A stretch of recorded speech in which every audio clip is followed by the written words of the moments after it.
السلام علیکم ورحمۃ اللہ وبرکاتہ نحمدہ ونصلی علی رسولہ الکریم اما بعد فاعوذ باللہ من الشیطان الرجیم بسم اللہ الرحمن الرحیم رب اشرح لی صدری ویسر لی امری واحلل عقدۃ من لسانی یفقہوا قولی۔ ہم اپنے پچھلے سیشن میں پڑھ رہے تھے کہ ایمان والوں کو آزمایا گیا اور آزمائشیں اتنی شدید تھیں صحابہ کرام کی رضی اللہ عنہم اجمعین کہ ان کے لیے بعض دفعہ برداشت کرنا مشکل ہو جاتا تھا، اور ہم نے بات یہ کی تھی کہ ہم پہ الحمدللہ ثم الحمدللہ ایسی آزمائشیں نہیں آتی۔ تو کچھ چیزیں آزمائشوں کے بارے میں کہ جتنا ایمان ہوتا ہے اتنی ہی آزمائش آتی ہے۔ ہمارا ایمان کم ہے تو اسی وجہ سے اللہ سبحانہ وتعالی ہمیں کم آزمائشوں میں ڈالتے ہیں۔ جب کبھی بھی زندگی میں دین پہ چلتے ہوئے، دنیا میں چلتے ہوئے آزمائش آئے تو ہم نے کرنا کیا؟ استغفار کی کثرت کر لیں۔ اگر ہم استغفار کی کثرت کریں گے اور ہر بات پر اللہ سبحانہ وتعالیٰ کا شکر ادا کریں گے، اللہ سے مدد مانگیں گے، اللہ سے دعائیں کریں گے، رب یسر ولا تعسر وتمم بالخیر، کہ اے اللہ کریم آپ ہمارے لیے ہمارے کاموں کو آسان کر دیجئے۔ اس کے بعد جب دکھ ہو، شکوہ ہو، آزمائش ہو، تکلیف ہو اور ناقابل برداشت آزمائش ہو تو کیا کریں؟ اللہ سبحانہ وتعالیٰ سے شکوہ کریں، اللہ سے باتیں کریں۔ دن میں کسی پہ ظاہر کرنے کی ضرورت نہیں، رات کو جب سب سو جائیں تو جائیں نماز پہ بیٹھیں اور اپنے اللہ سے باتیں کریں۔ انما اشکو بثی وحزنی الی اللہ، اپنی حاجات کو اللہ سبحانہ وتعالیٰ کے سامنے بیان کریں۔ اللہ سبحانہ وتعالیٰ آپ کی دعا قبول کرے گا، وہ حالات کو سازگار بنا دے گا، ہمارے لیے سنوار دے گا سارا کچھ۔ اور ایک حدیث جو میں اکثر کوٹ کرتی ہوں، آپ لوگوں کو بتاتی ہوں کہ اللہ کے نبی صلی اللہ علیہ وسلم کی حدیث آتی ہے حضرت ابو ہریرہ سے کہ اللہ سبحانہ وتعالیٰ کے پاس آدمی کا ایک مقام ہوتا ہے۔ اگر ایک مقام ہے جو بہت بلند ہے اور انسان اس مقام تک اپنے عمل سے نہیں پہنچ پا رہا، عمل کم ہے، کوئی بھی وجوہات ہو سکتی ہیں، اتنا عمل نہیں جتنا اللہ سبحانہ وتعالیٰ نے مقام رکھا ہے، تو اللہ تعالیٰ کیا کرتے ہیں؟ اللہ تعالیٰ اس بندے کو آزمائش میں ڈال دیتے ہیں، اس کے صبر کو آزماتے ہیں، اور پھر اس کی یہی آزمائشیں اس کے درجات کو بلند کرنے کا سبب بنتی ہیں۔ ٹھیک ہے، آزمائشیں ہماری استاد ہوتی ہیں، ہم اپنی آزمائشوں سے سیکھتے ہیں۔ اللہ کے نبی صلی اللہ علیہ وسلم کی حدیث کا مفہوم آتا ہے کہ جو آپ صلی اللہ علیہ وسلم سے محبت کرتا ہے تو اس پر آزمائش آئے گی۔ صحیح ابن حبان کی حدیث ہے کہ جو مجھ سے محبت کرتا ہے اس کی طرف آزمائش اتنی رفتار سے آتی ہے، اس سے زیادہ تیز رفتار سے آتی ہے جتنا کہ ایک طوفان طوفان کا جو پانی ہوتا ہے وہ اپنے بہاؤ کی طرف جاتا ہے، اس سے زیادہ تیزی سے آزمائش آتی ہے۔ ایک آزمائش ختم دوسری شروع، ایک ختم دوسری شروع۔ تو اگر آپ اور میں اپنے نبی صلی اللہ علیہ وسلم سے محبت کرتے ہیں، ان کے راستے پر چلتے ہیں تو آزمائشیں آئیں گی۔ آپ صلی اللہ علیہ وسلم پر آنے والی آج ہم آزمائشوں کو پڑھیں گے۔ اور ایک دفعہ حضرت مصعب بن سعد ہیں، وہ کہتے ہیں کہ وہ اپنے والد سے ایک روایت بیان کرتے ہیں کہ انہوں نے اللہ کے نبی صلی اللہ علیہ وسلم سے پوچھا کہ کس کو سب سے زیادہ آزمایا جاتا ہے، یعنی کس پر سب سے زیادہ آزمائش آتی ہے؟ تو آپ صلی اللہ علیہ وسلم نے فرمایا انبیاء پر، پھر ان کے مثل، یعنی کہ اسی طرح کے لوگوں سے، حتیٰ کہ انسان اپنے دین کے مطابق آزمائش میں ڈالا جاتا ہے، اور پھر وہ آزمائش اسے اس وقت چھوڑتی ہے کہ وہ زمین میں ایسے چلنے لگتا ہے کہ وہ گناہوں سے پاک ہو جاتا ہے۔ اللہ سبحانہ وتعالیٰ آزمائشوں کے ذریعے ہمارے گناہوں کو مٹاتے ہیں۔ آپ دیکھیں کہ ہم نے جب کہیں جانا ہوتا ہے تو ہم کیا کرتے ہیں؟ ہم پراپر تیاری سے جاتے ہیں، اسپیشل گیسٹ سے ملنے جاتے ہیں، اسپیشل تیاری کرتے ہیں، ڈریس نیٹ اینڈ کلین ہو، شاور لے کے جاتے ہیں، اچھی خوشبو، اچھی تیاری، تاکہ کوئی کمی ہمارے لباس میں، ہماری ظاہری حالت میں نہ ہو۔ اللہ سبحانہ وتعالیٰ کا معاملہ بھی یہی ہے کہ اللہ سبحانہ وتعالیٰ چاہتے ہیں کہ جب کوئی مومن اللہ سے ملاقات کرے، کیا ہوتا ہے؟ موت کے قریب اللہ تعالیٰ کہتے ہیں نا، ارجعی الی ربک راضیۃ مرضیہ، ٹھیک ہے، یا ایتھا النفس المطمئنہ، اے اطمینان والی روح، اپنے رب کی طرف راضی خوشی آ جا۔ تو اللہ سبحانہ وتعالیٰ مومن کی زندگی میں ہی اسے گناہوں سے پاک کر دیتے ہیں، اسے صاف ستھرا کر کے اور پھر اسے اپنے پاس بلاتے ہیں۔ اور حضرت انس سے ایک روایت ملتی ہے کہ جنت کو اللہ سبحانہ و تعالیٰ نے تکلیفوں سے گھیر رکھا ہے، اور جہنم کو نفسانی خواہشات سے۔ انسان جب جب نفسانی خواہشات پہ چلے گا وہ جہنم کے قریب جائے گا، اور جب جب تکلیفوں میں گھرے گا وہ جنت کے قریب جائے گا۔ لیکن آزمائش اور تکلیف وہ جو ہمیں اللہ کے قریب کرے، اللہ کے دین کے قریب کرے، اللہ کے نبی صلی اللہ علیہ وسلم کے ساتھ مشرکین کا رویہ آج ہم انشاءاللہ دیکھیں گے۔ تو ایک حدیث حضرت انس سے ہی مروی ہے، وہ کہتے ہیں کہ آپ صلی اللہ علیہ وسلم نے فرمایا کہ میں اتنا ستایا گیا ہوں کہ جتنا کوئی نہیں ستایا گیا۔ آپ صلی اللہ علیہ وسلم کو اتنی تکالیف دی گئیں جتنی کسی کو نہیں دی گئیں، حتیٰ کہ 30 دن میرے پاس اور بلال کے پاس اتنا بھی کھانا نہیں ہوتا تھا جسے کوئی جگر والا کھائے، سوائے اس کے جو بلال کی بغل چھپا لیتی۔ اور ہم سوچ سکتے ہیں کہ ایک بغل کے نیچے کتنا آ جاتا ہے کھانا، 2-4 کھجوریں آ جائیں گی، تھوڑے سے جو آ جائیں گے، کتنا آ جائے گا بغل کے نیچے کھانا۔ اور ہمارے پیارے نبی صلی اللہ علیہ وسلم کو حد سے زیادہ ستایا گیا۔ آج ہم انشاءاللہ تعالیٰ یہی پڑھیں گے، اور جب اللہ کے نبی صلی اللہ علیہ وسلم کی آزمائشیں دیکھیں تو یاد رکھیں کہ اے اللہ سے دعا کریں، اللہ آپ ہمارے نبی پاک صلی اللہ علیہ وسلم کے درجات بلند کیجئے۔ جو تکالیف انہوں نے برداشت کی، ان تکالیف کے بدلے اللہ سبحانہ و تعالیٰ انہیں بہترین اجر دیں گے۔ لیکن آپ کا اور میرا کام ہے کہ ہم اپنے پیارے حبیب صلی اللہ علیہ وسلم پر درود پاک کی کثرت کریں، اور ہم انہیں مقام محمود پر، اللہ سبحانہ و تعالیٰ نے تو ویسے بھی فائز کرنا، تو کیوں نہ ہم بھی اس میں اپنا حصہ ڈالیں۔ اللہم صلی علی محمد وعلی آل محمد۔ شروع کرتے ہیں کہ اللہ کے نبی صلی اللہ علیہ وسلم کے ساتھ مشرکین نے کیا رویہ اختیار کیا۔ اللہ کے نبی صلی اللہ علیہ وسلم کا جو تعلق تھا یا ان کی جو شخصیت تھی وہ ایسی باروب تھی، اتنا اللہ سبحانہ و تعالیٰ نے شرف اور وقار دیکھ رکھا تھا کہ لوگ ڈائریکٹلی زیادتی نہیں کرتے تھے، لوگ جرت نہیں کر سکتے تھے کہ اللہ کے نبی صلی اللہ علیہ وسلم کو ڈائریکٹ تکلیف پہنچائیں، ٹھیک ہے۔ اور دوسرا اوپر سے آپ صلی اللہ علیہ وسلم کو اپنے چچا ابو طالب کی حمایت بھی حاصل تھی۔ ابو طالب جو تھے وہ اللہ کے نبی صلی اللہ علیہ وسلم کی مسلسل حفاظت بھی کرتے تھے، کیونکہ وہ قریش کے بہت بڑے سردار تھے اور ان کی بات مانی جاتی تھی، اور ان کی ہر بات کو مانتے ہوئے جو ان کی ذمہ داری ہوتی تھی اس کا احترام بھی کیا جاتا تھا۔ تو ہوا کیا کہ اللہ کے نبی صلی اللہ علیہ وسلم کو جو سب سے زیادہ پروٹیکشن ملی وہ اپنے چچا ابو طالب سے ملی، ٹھیک۔ اچھا، ابو طالب کی نے چونکہ اللہ کے نبی صلی اللہ علیہ وسلم کو حفاظت دی کہ تم نے جو کرنا ہے کرو، تو جب قریش نے دیکھا کہ اللہ کے نبی صلی اللہ علیہ وسلم تو نہیں رک رہے، اپنی دعوت اور تبلیغ سے باز نہیں آ رہے، تو وہ سارے کے سارے ابو طالب کے پاس آئے اور کہا کہ دیکھیے آپ کا بھتیجا ہمارے خداؤں کو برا بھلا کہتا ہے، ہمارے دین پر عیب لگاتا ہے، ہمیں بے وقوف ٹھہراتا ہے اور ہمارے باپ دادا کو گمراہ کہتا ہے، لہٰذا یا تو آپ اسے روکیں یا آپ ہمارے اور اس کے درمیان سے ہٹ جائیں، کیونکہ آپ بھی تو ہماری ہی طرح سے الگ دین پر ہیں، ہم اس سے نمٹ لیں گے۔ اب دیکھیں حضرت ابو طالب کو بتا رہے ہیں کہ دیکھیں آپ کا دین بھی تو وہی ہے، تو آپ اس طرح کریں کہ آپ انہیں منع کریں، انہیں سمجھائیں۔ تو جو ابو طالب تھے وہ بہت نرم مزاج تھے، انہوں نے ان سے بڑی خوش اسلوبی سے بات کی اور انہیں واپس بھیج دیا، چلے گئے۔ اللہ کے نبی صلی اللہ علیہ وسلم تبلیغ کر رہے ہیں۔ اب ہم نوٹ یہ کریے گا بات آپ کہ اللہ کے نبی صلی اللہ علیہ وسلم پورے مکی دور میں جتنی بھی مصائب آئے، جتنی بھی آزمائشیں آئیں، جتنی بھی تکالیف آئیں، آپ صلی اللہ علیہ وسلم تبلیغ سے نہیں رکے، آپ نے دین پہ کام کرنا نہیں چھوڑا، آپ نے حوصلے اور ہمت کو نہیں چھوڑا۔ پھر کیا ہوا، کچھ عرصے بعد جب قریش نے دیکھا کہ اللہ کے نبی تو مسلسل تبلیغ کر رہے ہیں، پھر صبر نہ ہوا، انہوں نے کیا کیا کہ پھر ابو طالب کے پاس آ گئے اور کہتے ہیں کہ اے ابو طالب آپ ہم میں عمر رسیدہ ہیں اور شرف اور منزلت بھی رکھتے ہیں، ہم نے آپ سے عرض کی تھی کہ اپنے بھتیجے کو منع کریں مگر آپ نے منع نہیں کیا، واللہ ہم یہ برداشت نہیں کر سکتے کہ ہمارے باپ دادا کو برا بھلا کہا جائے، ہمیں بے وقوف قرار دیا جائے اور ہمارے معبودوں پر عیب لگائے جائیں، لہٰذا آپ یا تو اسے منع کریں یا پھر ہم آپ کے اور اس کے مقابلے سے نکل آئیں۔ یعنی کہ اب ڈائریکٹ دھمکی، زبانی انہیں تلخ کلامی کر رہے ہیں۔ اس وقت تک ہم نہیں ٹلیں گے جب تک کہ ہم ایک فریق کا خاتمہ نہ کر دیں۔ دھمکیوں پہ اتر آئے، وول پرسیکیوشن پہ اتر آئے، وہ کہہ کر یہ بات تو وہ چلے گئے۔ تو ابو طالب کو یہ دھمکی اور چیلنج بہت بھاری محسوس ہوا، تو انہوں نے اللہ کے نبی صلی اللہ علیہ وسلم کو بلایا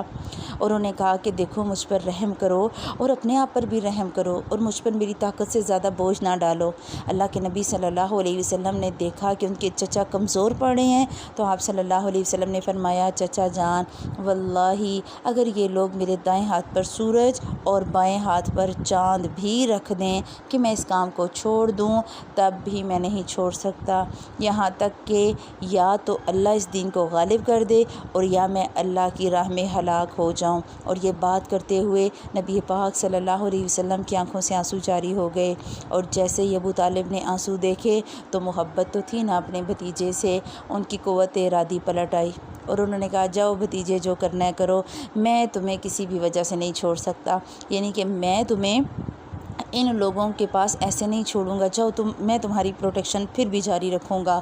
اب جب قریش نے دیکھا کہ ان کی کسی دھمکی کا کوئی اثر نہیں ہوا، اللہ کے نبی صلی اللہ علیہ وسلم تو اپنا کام کیے ہی جا رہے ہیں اور ابو طالب بھی ان کی مدد پر ڈٹے ہوئے ہیں، تو انہوں نے کیا کیا کہ انہوں نے ایک اور چال لڑی اور ایک اور مشورہ کیا۔ انہوں نے کیا کیا کہ ایک قریش کا ایک شخص تھا جس کا نام تھا عمارہ بن ولید، بڑا خوبصورت تھا، نوجوان تھا اور جوانوں کا سردار تھا۔ انہوں نے کیا کیا، اس شخص کو لیا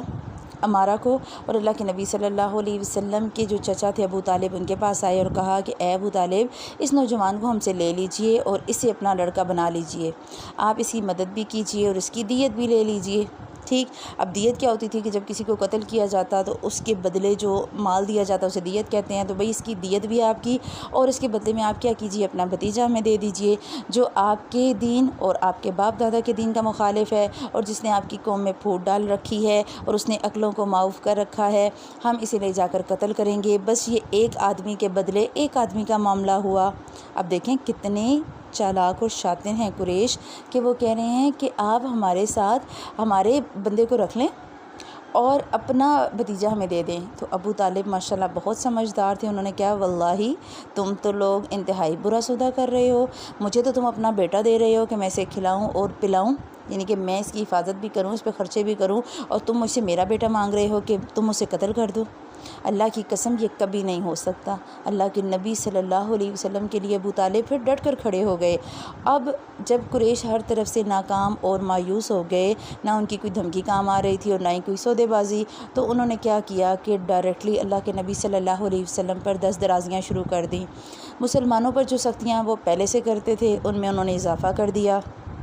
اب اللہ کے نبی صلی اللہ علیہ وسلم چونکہ عزت و اکرام اور احترام کا بہت بلند مقام رکھتے تھے، اس لیے آپ پر دست درازی کی جرت صرف بڑے بڑے سرداروں نے کی، چھوٹے لوگوں کو یہ جرت نہیں ہو سکی۔ اللہ کے نبی صلی اللہ علیہ وسلم کے گھر کے اندر جو لوگ تھے جو انہیں تکلیف دیتے تھے، اب دیکھیں گھر سے بھی تکلیف مل رہی ہے اور باہر سے بھی۔ گھر میں جو تکلیف دیتے ان میں کون تھا؟ ابو لہب، سب سے پہلے آپ کا چچا، حکم بن ابی العاص، عقبہ بن ابو معیط، عدی بن حمرہ اور ابن الاسدہ، یہ سب آپ صلی اللہ علیہ وسلم کے پڑوسی تھے۔ جب اللہ کے نبی صلی اللہ علیہ وسلم نماز پڑھتے تو ان میں سے کوئی شخص بکری کی بچہ دانی اٹھا کر آپ پر پھینک دیتا۔ نعوذ باللہ، آپ اندازہ لگائیں کہ ایک بکری اور اس کی بچہ دانی، جب بچہ پیدا ہوتا ہے تو وہ کتنی غلاظت والی چیز ہوتی ہے جسے ہٹا دیا جاتا ہے، اور وہ کتنا اسمیلی ہوتا ہے سب کچھ، اور اللہ کے نبی صلی اللہ علیہ وسلم پر ڈال دیا جاتا۔ اور یا پھر وہ کیا کرتے کہ اللہ کے نبی صلی اللہ علیہ وسلم کی اگر ہانڈی چولہے پر ہوتی تو اس میں ہانڈی میں پھینک دیتے، اور آپ صلی اللہ علیہ وسلم انہیں پھر بھی جواب نہیں دیتے، کچھ بھی نہ کہتے۔ آپ صلی اللہ علیہ وسلم وہ جو پھینکتے تھے نا بچہ دانی، وہ جو گند پھینکتے تھے اسے لکڑی پر اٹھا لاتے اور دروازے پر کھڑے ہو کے کہتے اے بنو عبد مناف یہ کیسا پڑوس ہے، اور پھر اس سے پھینک دیتے۔ اب آپ دیکھیں کہ اللہ کے نبی صلی اللہ علیہ وسلم تکلیف برداشت کیسے کر رہے ہیں۔ ایک دن اللہ کے نبی صلی اللہ علیہ وسلم نماز پڑھ رہے تھے تو ابو لہب آیا، آپ صلی اللہ علیہ وسلم کو دیکھ کر واپس چلا گیا، اور قریش والوں نے کہا کہ تم واپس کیوں آئے؟ تو اس نے کہا کہ جو محمد ہیں صلی اللہ علیہ وسلم وہ زمین پہ سر رکھ کے اپنے جو ہے وہ اللہ کی عبادت کرتے ہیں، اپنے خدا کی عبادت کرتے ہیں، تو میں تو اس کا نعوذ باللہ جب وہ سجدے میں ہوگا تو اس کی گردن پہ پاؤں رکھوں گا، اس کی گردن کچل دوں گا۔ آپ دیکھیں اللہ کے نبی صلی اللہ علیہ وسلم نے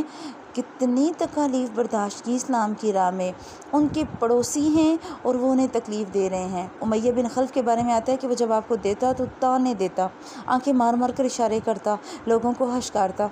اور اس کا جو بھائی تھا ابی بن خلف وہ دھمکیاں دیتا ہوا کہتا کہ اے محمد، میرے پاس اود نامی گھوڑا ہے جسے میں روزانہ 3 سا خوراک کھلاتا ہوں اور اسی پر سوار ہو کر تجھے قتل کروں گا۔ اور بالآخر اللہ کے نبی صلی اللہ علیہ وسلم نے ایک بار کہہ ہی دیا، بل انا اقتلک انشاءاللہ، کہ بلکہ انشاءاللہ میں تمہیں قتل کروں گا۔ اور یہ ابی بن خلف وہ واحد بدبخت شخص ہے جسے اللہ کے نبی صلی اللہ علیہ وسلم نے قتل کیا۔ آپ صلی اللہ علیہ وسلم نے اپنی ساری زندگی میں اتنی جنگیں ہوئیں، کسی کو قتل نہیں کیا، لیکن احد میں آپ نے ہی اسے قتل کیا۔ ایک روز یہی جو ابی بن خلف تھا، یہ ایک بوسیدہ ہڈی لے کر آیا اور اسے توڑ کر اللہ کے نبی صلی اللہ علیہ وسلم کے چہرے کی طرف پھینک دیا۔ آپ دیکھیں کتنی شدید حقارت اور نفرت کا معاملہ کیا جا رہا ہے۔ ایک بار عقبہ بن ابو المعید نے اللہ کے نبی صلی اللہ علیہ وسلم کے پاس بیٹھ کر کچھ سنا، تو یہ بات ابی بن خلف کو پتہ لگ گئی، دونوں دوست تھے۔ اس نے غصے میں کہا کہ جاؤ کہ نبی پاک صلی اللہ علیہ وسلم کے چہرے پر تھوکو۔ اس نے ایسا ہی کیا۔ آپ دیکھیں ایک دوست کے کہنے پر اس نے اللہ کے نبی صلی اللہ علیہ وسلم کے چہرے پر تھوکا، اور پھر آیات نازل ہو گئیں کہ قیامت والے دن ایک شخص ایسا ہوگا جو افسوس کرے گا کہ میں نے اس سے دوستی کیوں کی، وہ اسی شخص کے بارے میں نازل ہوئی۔ پھر ابو لہب کے بارے میں تو ہم بہت پڑھ چکے، شروع سے اللہ کے نبی کا دشمن تھا، آپ صلی اللہ علیہ وسلم کو پے در پے اذیتیں دیتا۔ ابو لہب کے 2 بیٹے تھے، عتبہ اور عتیبہ۔ ان کی عقد میں اللہ کے نبی صلی اللہ علیہ وسلم کی 2 صاحبزادیاں تھیں، رقیہ اور ام کلثوم۔ اور ابو لہب نے اپنے دونوں بیٹوں سے کہا کہ اگر تم نے محمد کی بیٹیوں کو طلاق نہ دی صلی اللہ علیہ وسلم تو میرا تمہارا آمنا سامنا حرام ہے۔ اور اس کی بیوی کون تھی؟ ام جمیل۔ اس نے بھی کہا کہ ہاں انہیں طلاق دے دو کیونکہ یہ بددین ہو گئی ہیں، چنانچہ انہوں نے طلاق دے دی۔ آپ دیکھیں اللہ کے نبی صلی اللہ علیہ وسلم کی 2 بیٹیوں کو دین کے نام پر طلاق ہوئی۔ آج ہمارے ہاں جس بچی کو دین کے بارے میں آزمایا جاتا ہے اور دین کے نام پر اگر طلاق ہو جائے تو ہمارے ہاں طلاق ہونے سے پہلے والدین بھی اور رشتہ دار بھی کیا کرتے ہیں، کوئی بات نہیں، دین چھوڑ دو، خیر ہے گھر بسائے رکھو، دیکھو اس گھر سے تمہارا جنازہ نکلنا چاہیے، دیکھو تم نے اسی گھر میں زندگی گزارنی۔ اگر اللہ کے نبی صلی اللہ علیہ وسلم کی دونوں بیٹیاں وہاں رہتی، انہیں عتبہ اور عتیبہ کے گھر میں ہی رہتی تو کیا ہوتا؟ ساری زندگی نہ وہ دین پر چل سکتی، نہ دین کی نام لے سکتی، بلکہ بددین ہی ہو جاتی، کیونکہ ظاہر ہے جو خاوند ہوتا ہے وہ حاکم ہے، اس کو ایک درجہ زیادہ ہے، اسی کی بات مانی جانی تھی۔ انہوں نے کیا کیا؟ انہوں نے دین کو بچایا، اور بعد میں کیا ہوا؟ اللہ کے نبی صلی اللہ علیہ وسلم کے سب سے پیارے صحابی حضرت عثمان کے کے بعد دیگری حضرت عثمان کے نکاح میں یہ دونوں آئیں، تو دیکھیں پہلوں سے اچھا خاوند مل گیا نا۔ اللہ کے نبی صلی اللہ علیہ وسلم نے حضرت عثمان کو ذو النورین کا لقب دیا، اور آپ صلی اللہ علیہ وسلم نے کہا کہ میری اگر 40 بھی بیٹیاں ہوتی تو میں عثمان کو دے دیتا نکاح میں۔ اللہ کے نبی صلی اللہ علیہ وسلم کی بیٹیوں کو اچھے خاوند مل گئے۔ ہمیں یہ لگتا ہے کہ اگر ہماری بیٹیاں ایسا کوئی قدم اٹھائیں گی تو ان کے لیے تو مستقبل ہی روشن نہیں ہے، ان کے لیے تو بڑے مسائل ہیں، اکیلے رہنا عورت کے لیے بڑا مشکل ہے، اور ایک عورت کیسے رہے گی؟ دیکھیں دین اور دنیا، ہمیں یہ لگتا ہے کہ اگر ایک بندہ دنیا پہ ہے تو وہ دین پہ نہیں چل سکتا، یہ ہمارا کنسیپٹ غلط ہے۔ ہم دنیا پہ رہتے ہوئے اگر اپنے آپ کو دین میں چلائیں گے، پڑھی لکھی دنیا کی پڑھی لکھی ماں اگر بچوں کو دین کی تعلیم دے گی تو زیادہ اچھے طریقے سے دے گی، لیکن اگر گھر ایسا ہو، معاشرہ ایسا ہو، خاوند ایسا ہو کہ آپ کو لگے کہ دین پر چلنا مشکل ہے، گزارا کرنا مشکل ہے، دین پر رہنا بعض اوقات ایک عورت کی غلطی بن جاتا ہے اور اسے صبح و شام گالیاں اور مار کھانی پڑتی ہے، تو ایسی صورتحال میں ہمارے سامنے موجود ہیں مثالیں۔ اگر لگے گزارا، اب میں یہ نہیں کہہ رہی کہ ہر صورت میں ذرا سی بات ہو، کوئی کہے کہ ہاں جی تم نماز کھانے کے ٹائم میں نماز پڑھی ہو تو چلو اب میں تو تمہیں فارغ کرتا ہوں، اور میاں بھی کہے اور بیوی بھی کہے ہاں میں نے لیکچر میں سنا ہے کہ ٹھیک ہے دین کے لیے گھر خراب نہیں، میں یہ بات نہیں کر رہی، میں یہ بات سمجھانے کی کوشش کر رہی ہوں کہ بعض دفعہ حالات ایسے ہو جاتے ہیں کہ آپ کا دین پہ ثابت قدم رہنا مشکل ہو جاتا ہے۔ ہر بندہ اپنے حالات کو بہتر طریقے سے ہینڈل کر سکتا ہے، اور عورت میں تو اللہ سبحانہ و تعالیٰ نے صبر ہی اتنا ڈالا کہ عورت بہت سی باتیں